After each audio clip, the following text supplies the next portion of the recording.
हर हर महादेव। प्रिय दर्शकों, 15 जनवरी 2024 को मकर संक्रांति थी और मकर संक्रांति पर उसके बाद मेष राशि वालों का भाग्योदय हो रहा है। और ये वीडियो बनाने के लिए मैं कई महीनों से इंतजार कर रहा था कि मकर संक्रांति आएगी और उससे पहले मैं वीडियो बनाऊंगा, लेकिन व्यस्तता इतनी रही कि मैं वीडियो नहीं बना सका। उस दौरान समय पर अपलोड नहीं कर सका, लेट हो गया हूं। क्योंकि फिर भी मेरा मन नहीं माना और मैं वीडियो आपके समक्ष लेकर के आ रहा हूं, क्योंकि 77 साल बाद ऐसा योग है जिसमें रवि योग और वरियान योग साथ में है। और एक बात, 5 साल बाद मकर संक्रांति के दिन सोमवार पड़ रहा है, यानी कि सोमवार के दिन मकर संक्रांति है। तीसरी बात, लोहड़ी 14 तारीख को थी और 14 तारीख को ही विनायक चतुर्थी भी थी।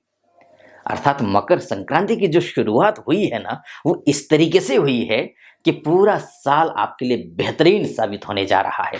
कैसे, क्या क्या होगा, क्योंकि आप मेष राशि वाले हैं। सर्वाधिक पीड़ित 2023 में जिनकी राशि थी वो मेष राशि थी, सर्वाधिक पीड़ित।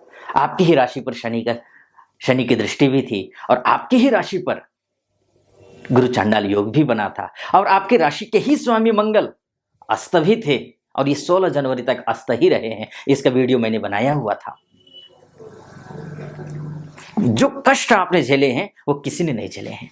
पूरा डिटेल में बताऊंगा और क्या कुछ अच्छा होगा या बुरा होगा। उससे पहले एक निवेदन है आपसे, पूरा वीडियो सुनिएगा। पहली बार अगर आप मेरे वीडियो देख रहे हैं तो अगर वीडियो आपको अच्छा लगे का तात्पर्य ये कि आपकी सच्चाई के करीब मैं अगर पहुंच पा रहा हूं, सटीकता के करीब हूं, तो चैनल को सब्सक्राइब कर दीजिएगा, वीडियो को लाइक और कमेंट बॉक्स में जा करके हर हर महादेव 5 बार या 11 बार अवश्य लिख दीजिएगा। मेष राशि वालों के लिए जो सूर्य की संक्रांति के बाद का जो योग है, यहां देख सकते हैं आप, दशमस्त सूर्य हो जाएंगे।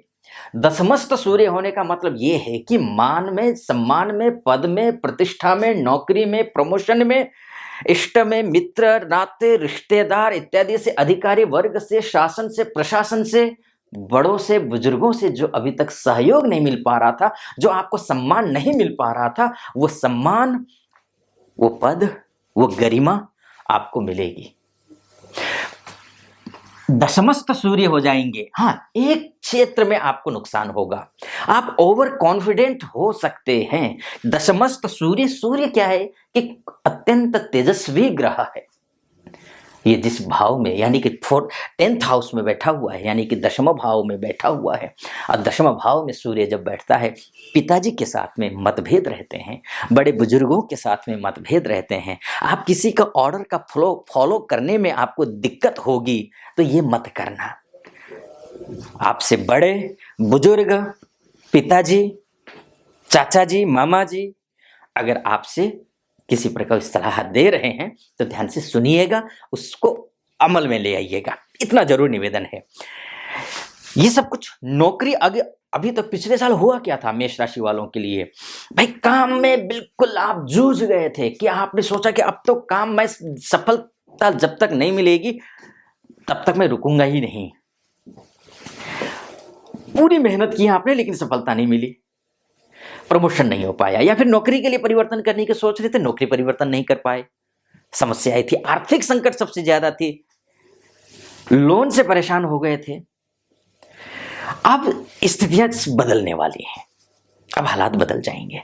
इन सभी क्षेत्रों में आपको सफलता मिलती हुई दिखाई दे रही है। एक, अब उसके बाद जाकर के अब बात कर लेते हैं, ये पूरा फरवरी में यहां फिर कुंभ राशि में एकादशस्थ सूर्य हो जाएंगे।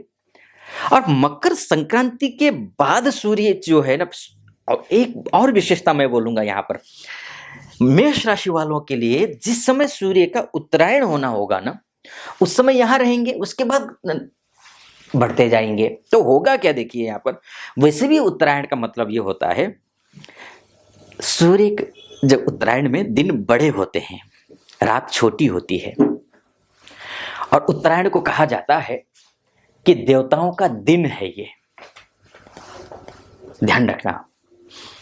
देवताओं का दिन है और दक्षिणाएं को रात कहा जाता है, और यह भी माना जाता है कि जो भी पूजा पाठ करेंगे, यज्ञ हवन इत्यादि करेंगे, उसको पाने के लिए, उस भोग को ग्रहण करने के लिए देवता साक्षात धरती पर आते हैं, ऐसी मान्यता है। तो ऐसे में होगा क्या, ये जो क्षेत्र में जब जा रहा है ना, ये लाभ स्थान में, कर्म स्थान में, यहां जो जा रहा है ना सूर्य, संक्रांति के दौरान शुरुआत में ही यहां हो रहा है ना, तो ये आपके लिए अत्यंत शुभ है। आपको मेहनत की पराकाष्ठा करनी है, सफलता तो सुनिश्चित मिलेगी आपको, इतना समझकर चलिए।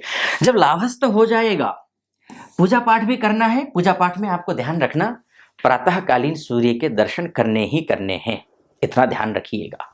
मैं अक्सर वीडियो में कहता हूं, जिसकी कुंडली में सूर्य कमजोर हो, वो प्रातः सूर्योदय कालीन सूर्य के दर्शन करें, आधी परेशानी से स्वतः बाहर निकल जाएंगे, इतना समझ लीजिए।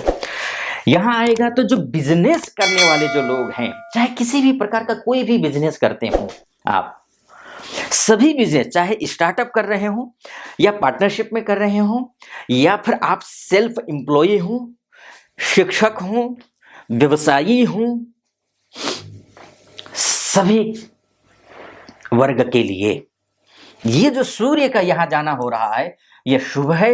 यहां से विद्यार्थी वर्ग, यानी कि बिजनेस का क्या तात्पर्य है कि लाभ होगा। कोई नया डील साइन करने जा रहे हैं, तो नया डील साइन अभी तक नहीं हो पा रहा था, वो डील अब साइन होगा।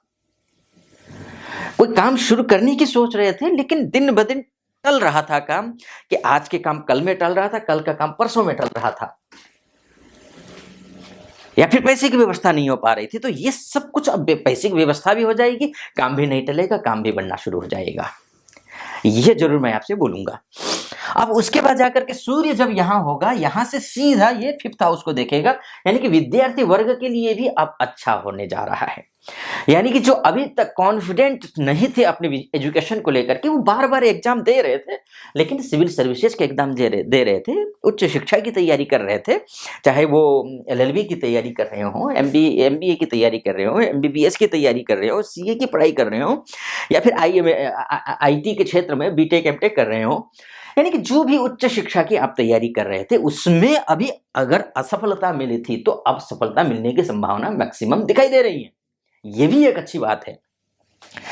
और हाँ, संतान को लेकर के मैं बोलूंगा कि अगर संतान का प्लान कर रहे हैं, तो सूर्य को अर्घ देना जरूर चाहिए आपको, सूर्य को अर्घ दीजिएगा, चाहे कि कोई भी हो, न केवल संतान की प्राप्ति की इच्छा रखने वाले, सभी को मैं बोलूंगा सूर्य को अर्घ जरूर देना चाहिए आपको। इसके साथ साथ में फिर जो विदेश विभाग को देखने वाले जो व्यक्ति हैं, जो विदेश में ऑलरेडी रह रहे हैं, उन सब के लिए भी अच्छा है, क्योंकि जैसे ही यहां से जाएगा, दशमस्थ सूर्य भी अच्छा है, एकादश सूर्य भी अच्छा है, उसके बाद जाकर के मार्च में मीन राशि में जाएंगे। जो विदेश में रह रहे हमारे भाई बंधु इष्ट, जो बहनें हैं, माताएं हैं, या फिर जो जाना चाहते हैं यहाँ से, जो जाने के एजुकेशन वीजा के तहत या फिर वर्किंग वीजा के तहत या टूरिस्ट वीजा के तहत जो जाना चाहते हैं, उनको भी सफलता मिलती हुई दिखाई दे रही है। यानी कि मकर संक्रांति से लेकर के जो टाइम शुरू हो रहा है, वो आपके फेवर में है, आपका भाग्योदय है। इसी समय का आपको सच बोलो तो इंतजार था। समय पहले भी खट्टा मीठा चल रहा था, लेकिन अब जो समय चला है ना, ये परफेक्ट समय है। मेहनत खूब कीजिए, सफलता मिलेगी। हाँ, कुछ उपाय भी बताना चाह रहा था, लेकिन समय का अभाव है। फिलहाल इस वीडियो को मैं यहीं पर समाप्त करता हूं। कैसा लगा आपको वीडियो? अच्छा लगा हो तो चैनल को सब्सक्राइब कर दीजिएगा, वीडियो को लाइक और कमेंट बॉक्स में जा करके हर हर महादेव 5 बार या 11 बार अवश्य लिख दीजिएगा। फिलहाल अनुमति दीजिए। ओम नमः शिवाय, हर हर महादेव।